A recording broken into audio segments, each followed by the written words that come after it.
Bonsoir à tous, soyez les bienvenus sur Polynésie la première. À la une de votre journal ce soir, ne vous fiez pas aux apparences. L'inflation n'a pas empêché les créations d'entreprises ou les reconversions. Bien au contraire, elles se comptent par milliers, vous verrez. La gestion de l'électricité de l'île Sœur, désormais entre les mains de l'EPIC Te Ito Rau Nom Orea Mai O. Son objectif, produire 75% d'énergie renouvelable d'ici 2030. Nous ferons le point. Dans ce journal également, le portrait du triathlète Benjamin Zorniotti, 4 fois médaille d'or au dernier mini-jeu de Saipan. Il est le numéro 4 sur la liste des trophées du sport. Et puis ce soir, c'est la remise des prix du 20e Festival du film documentaire océanien. Ne manquez pas notre dernière page spéciale présentée par Stéphane Ratino. Près de 40 000 entreprises seront immatriculées cette année, un chiffre en hausse contrairement aux prévisions en pleine crise inflationniste. Les jeunes se lancent dans l'aventure malgré un climat économique morose. Les explications de Natacha Silagi et Mélissa Chong. Les fermetures de sociétés sont toujours d'actualité, mais le chiffre des radiations reste stable. Je n'ouvre pas complètement. Non, en fait, on vient mettre la doublure côté bec. D'accord. On vient mettre ça ici, on vient rajouter notre café. Mathias et sa femme Moeha ont choisi de faire gonfler le nombre de nouvelles immatriculations d'entreprises. Ils ont ouvert leur café de spécialité au mois de novembre dernier. Il y a beaucoup d'entreprises qui ferment en ce moment. Vous en ouvrez une, c'est un pari osé ou... Oui, après je pense qu'on n'est pas les seuls. On sent quand même qu'il y a une dynamique. Nous, on travaille avec beaucoup de partenaires, par exemple sur la partie restauration, où c'est des jeunes créations. Et on sent quand même qu'il y a une dynamique qui se crée. Et voilà, on s'inscrit dans cette dynamique-là. Ouais. Mathias travaillait dans les énergies renouvelables et Moeha dans le tourisme. Ils ont tous les deux eu un coup de cœur pour la torréfaction dans des coffee shops de Bordeaux. Et leur démarche éco-responsable plaît aux clients. Il faut être courageux en pleine période de crise et d'inflation pour ouvrir sa boîte. Oui, ou un peu fou peut-être. Mais il faut peut-être aussi juste croire en ses rêves et avoir envie de se donner la chance. Notre réflexion, c'est qu'aujourd'hui, on est jeunes, on n'a pas grand-chose à perdre et si on n'essaie pas maintenant, on n'essaiera peut-être jamais. Donc c'est le moment ou jamais. Clément, lui, a quitté son cabinet d'orthopédiste pour s'associer avec un ami et ouvrir son magasin dédié au surf et à la glisse il y a 1 an. La crise et l'inflation, même pas peur. On ne s'est pas découragé, mais c'est vrai que c'est difficile, mais on s'adapte. Je trouve que l'adaptation, elle n'est pas si difficile que ça. Il y a des petits moments durs, mais ça va. Plus de 2000 créations d'entreprises en 2022, l'Observatoire de la Chambre de commerce n'en croit pas ses yeux. Les chiffres font mentir les prévisions. 40 000 entreprises seront immatriculées en 2023. Si on suit la courbe d'augmentation, on va normalement atteindre les 40 000 entreprises actives à fin 2023, ce qui est énorme. Toujours autant d'entreprises qui ferment, mais plus de création d'entreprises. Un signe encourageant pour la santé de l'économie. C'est vendredi, tout de suite la rubrique Tehono Ta'amotu.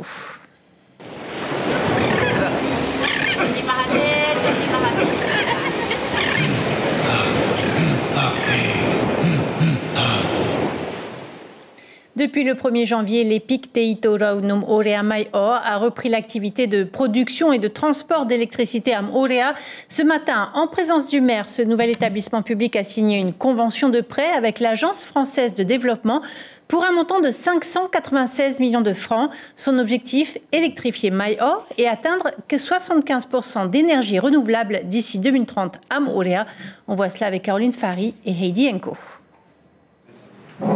Moorea et Mai O se mettent au vert. Grâce au prêt de l'Agence française de développement, la commune ambitionne d'accroître la part des énergies renouvelables dans son mix énergétique, un objectif d'avenir pour la municipalité. C'est un projet de Mai O qu'on a prévu, ça fait 4 ans, pour mettre un projet d'électricité mix. Voilà. Première chose, c'est Mai O et après, c'est l'EPIC sur l'île de Moorea. Le nouvel EPIC prévoit de développer le solaire sur Moorea à hauteur de 15 MW entre 2024 et 2030 et l'énergie renouvelable à Mai O plongée dans le noir depuis longtemps. La population de Mai O attend vraiment que ce projet soit concret. Ça va être une centrale de 175 kW crête une centrale hybride, panneaux solaires plus générateur groupe moteur. L'AFD contrôlera la finalité des projets liés à ce prêt bonifié de 596 millions de francs sur 15 ans. La bonification, c'est de l'argent public du ministère de l'Outre-mer qu'on doit utiliser et qui est effectivement sur laquelle on est redevable. Et donc, quand on fait des prêts, on signe, on décaisse et puis ensuite on suit la réalisation des projets pour s'assurer que la bonification a été utilisée à bon escient. La production d'électricité passe ainsi du privé au public. En attendant, chez les administrés, c'est le flou électrique. D'abord, j'ai envie de comprendre comment ils vont estimer ma facture, comment ils vont calculer, qu'est-ce qui va se passer, qu'est-ce que nous on doit faire. Pour l'instant, nous avons juste eu la facture de EDT payée et maintenant on doit attendre que EPIC il arrive. EPIC, il peut arriver, c'est ce mois-ci qu'on va recevoir la facture de EPIC. Moorea, installation pilote en matière d'énergie solaire, un progrès envisageable, pourquoi pas, pour d'autres îles polynésiennes. Et pour en savoir plus, je vous propose de retrouver en direct depuis Moorea le directeur général de l'EPIC, Teitora Moorea Mai'o. Bonsoir Lionel Lafage.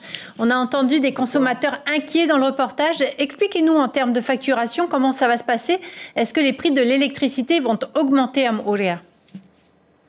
Alors merci, bonsoir, merci de me recevoir. Non, pour répondre effectivement à la population, il n'y a pas d'inquiétude à avoir puisque le prix de l'électricité sera le même, effectivement. Nous n'avons pas du tout augmenté les tarifs de l'électricité. Nous allons même décroître de 5 à 10% le tarif des systèmes de raccordement. Donc il n'y a pas d'inquiétude à avoir pour la population. Et les premières factures de l'EPIC seront émises d'ici une semaine, donc à partir du 15 février, et donc représenteront la consommation électrique de chaque abonné qui s'est effectuée entre le 1er janvier et le 31 janvier 2023. Vous avez un double objectif, c'est l'électrification de Mai'o et le développement du photovoltaïque à Moorea. Où comptez-vous installer les panneaux solaires ? Alors effectivement, vous faites bien de souligner, effectivement, nous avons un double objectif. D'une part, l'établissement public a été créé et la force de l'établissement public, je tiens à le souligner, qui était la vision de Tavana Evansomani depuis plus de 4 ans. Donc nous avons travaillé longuement sur ce projet. Notre partenaire aujourd'hui, c'est l'État. Donc c'est un établissement public qui reprend la gestion de l'électricité. Je tiens à le souligner parce que nous n'avons pas d'actionnaires qui pourraient nous demander des rendements, des taux de rentabilité de 1 à 2 chiffres. Aujourd'hui, ce que nous demande l'État, et nous avons toute la transparence de notre financement et de notre comptabilité pour cela. L'installation donc des systèmes panneaux solaires seront installés effectivement d'une part sur l'île de Mai'o, donc on va installer effectivement une centrale hybride dès 2023 et qui sera opérationnelle à partir de 2024, et sur l'île de Moorea, effectivement, développement de centrales solaires à base de panneaux photovoltaïques, donc centrales massives d'une part, avec 3 tranches qui sont installées à partir de 2025, 2027 et 2030 sur l'île de Moorea, dans des zones qui sont déjà identifiées et pour lesquelles nous sommes en négociation actuellement. Un grand merci Lionel Lafage. Nous reviendrons bien sûr sur ce sujet ultérieurement. Merci d'avoir accepté de répondre à nos questions. Je vous en prie. Il a réussi l'exploit de décrocher 4 médailles d'or aux mini-jeux du Pacifique à Saipan, aux îles Mariannes du Nord. 2022 a été une bien belle année pour le triathlète Benjamin Zorniotti. Depuis 5 ans, le multiple champion du Pacifique s'entraîne tous les jours. Maruki Duri a rencontré le numéro 4 de la liste des trophées du sport. C'est une véritable machine de guerre, avec du coffre et une rigueur de professionnel. À 28 ans, Benjamin Zorniotti est le digne représentant du triathlon polynésien.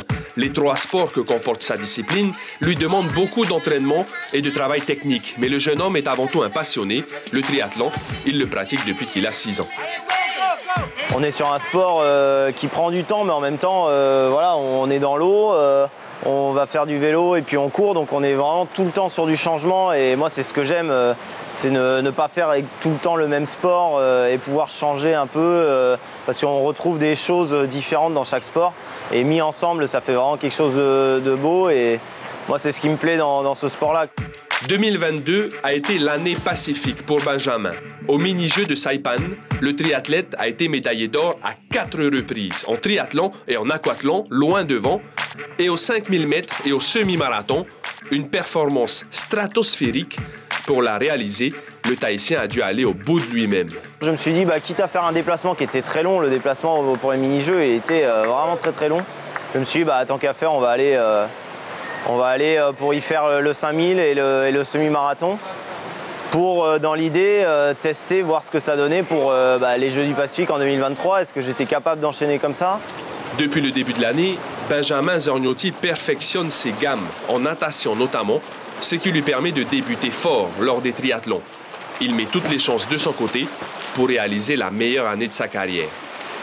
Je m'entraîne avec les meilleurs nageurs du territoire, clairement. C'est ce qui se fait de mieux en termes d'infrastructure, en termes de cadre et en termes de nageurs aussi.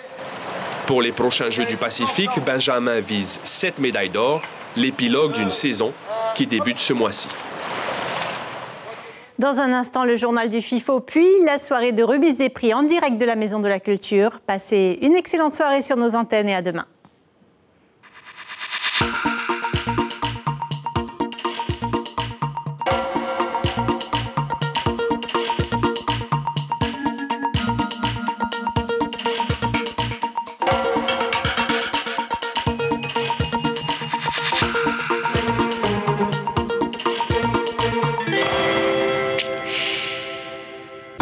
Pour la 20e édition du FIFO avec Air Tahiti, le lien entre les îles depuis 65 ans. Air Tahiti, te natir Aotemomotu. Retrouvez le FIFO avec Vayar Air. Vayar Air, naviguons ensemble vers demain.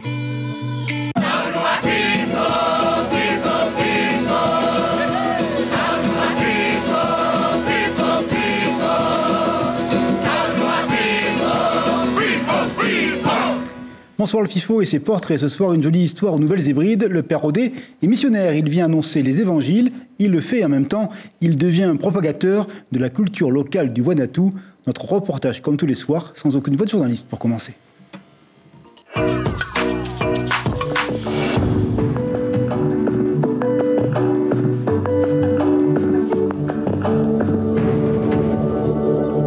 J'ai trouvé les gens très attentifs sur le film. Ils ont des réactions au moment un petit peu drôles, un petit peu émouvants qui correspondent à ce qu'a voulu faire passer le réalisateur, je pense, sur ce film. À la sortie de l'église, on allait au Nagamal et on passait la soirée ensemble à boire le kava et à discuter. Alors c'était quand même quelque chose de fort important parce que ça me permettait de connaître les gens, de connaître la coutume. Ce que j'ai aimé, c'est que ce papa-là, il a respecté la commune, les coutumes locales. Alors ça, c'était très, très formidable.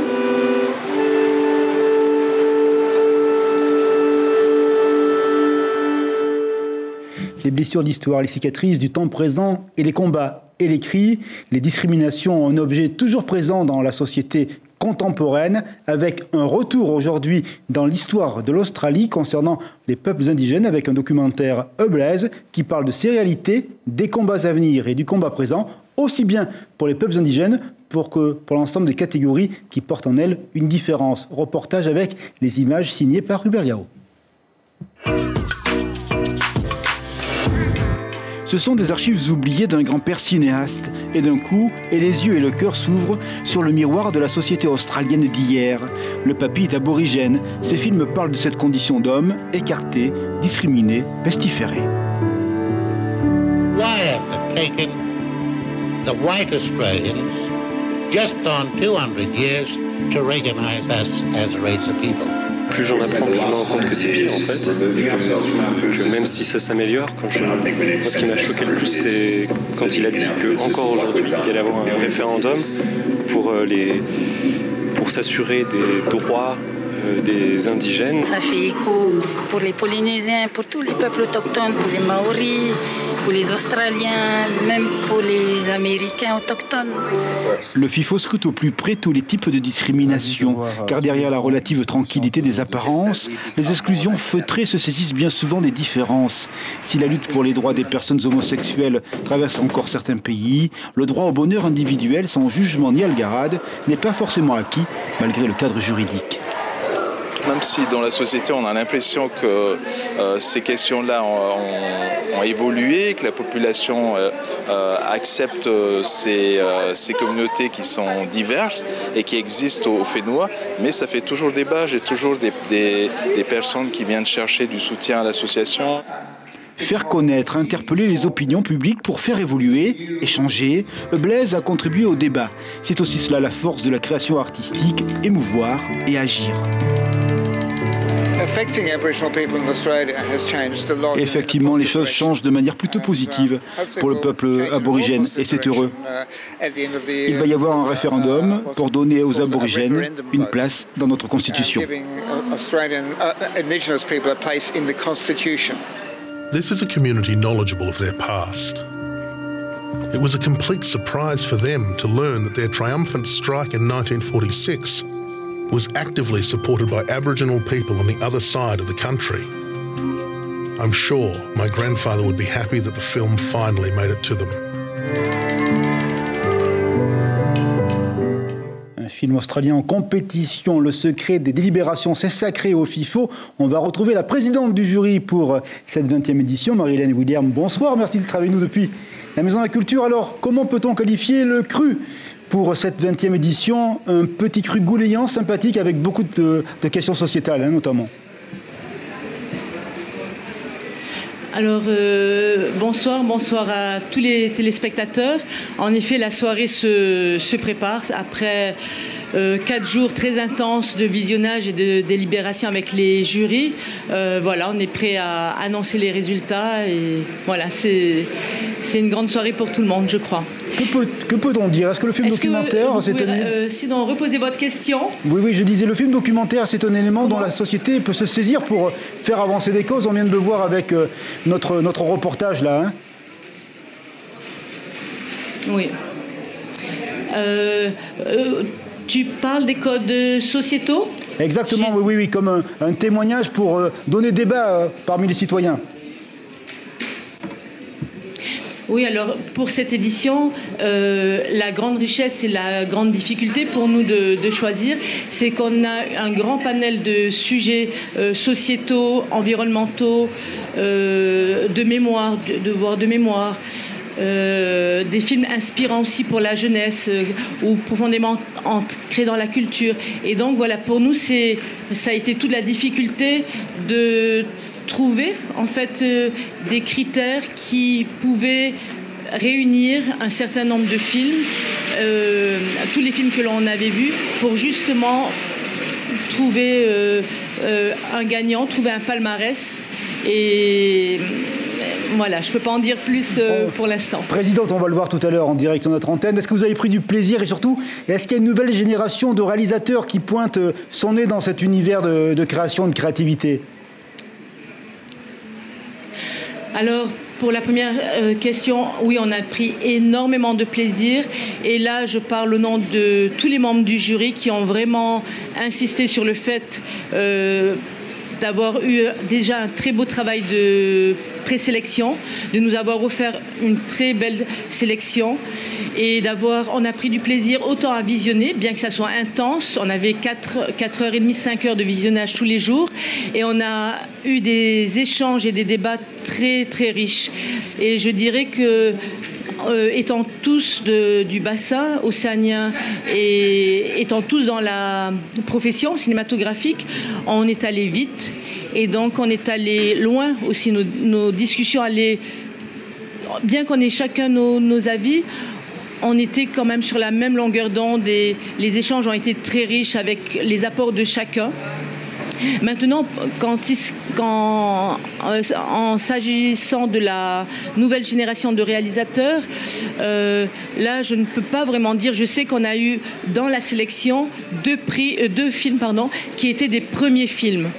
Voilà. Donc, écoutez, merci beaucoup, Madame la Présidente. J'aimais le souhait.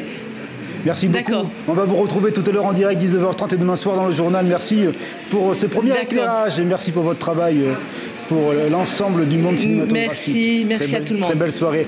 Il y a aussi un jury jeune qui participe pour la 20e édition du FIFO. Ils ont 20 ans, ils aiment le cinéma, ils ont un regard aiguisé sur le monde. Eh bien, ils auront cette année un prix, vous les voyez, ils ont disséqué de manière tout à fait scientifique et émotive les réalisations qui ont été proposées pour cette 20e édition. 13 films en compétition, résultat dans 10 minutes sur notre antenne. Et puis c'est la tradition dans ce journal du FIFO. Pour terminer, nous allons du côté du lycée Lamennais pour l'Odyssée de la jeunesse. Dans 20 ans, que sera-t-il de notre monde? Ils ont 20 ans, ils nous offrent leur regard.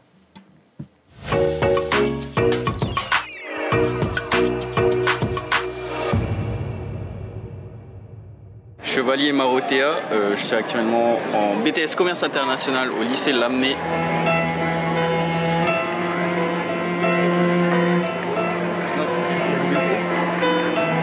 Pour moi, l'avenir, c'est ça. Alors, comme vous pouvez le voir, on voit une genre de mallette et un avion. Du coup, la mallette, ça représente le travail. Et je pense qu'en Polynésie, il y aura de plus en plus de difficultés à trouver du travail parce que avec la retraite, vu que les gens travailleront de plus en plus vieux, ce sera plus difficile aux jeunes d'aborder le travail. Et je pense que l'avion, du coup, ils devront partir pour chercher du travail. Et voilà. Oui, j'aimerais bien partir, ce serait top, et tout, découvrir un peu le monde. Hein. Et une inquiétude parce que j'aimerais bien quand même plus tard revenir m'installer ici en Polynésie et je trouve pas de travail, ce serait un peu difficile. À la présidence, il y avait des pays qui venaient présenter leurs études et je pense que les jeunes sont de plus en plus attirés par ça et je pense qu'au final, au fur et à mesure, ils vont commencer à s'installer dans d'autres pays. Ils auront envie de revenir comme toi? Je pense, mais ça va devenir difficile de revenir ici en Polynésie. Le FIFO s'est ouvert jusqu'à dimanche à la mi-journée. Demain soir, 19h, une présentation, une première sur un film qui concerne l'histoire du nucléaire dans toute l'Océanie. Merci d'avoir été fidèle à ce rendez-vous du FIFO. Payez-vous une toile et restez fidèle à la première. À très bientôt.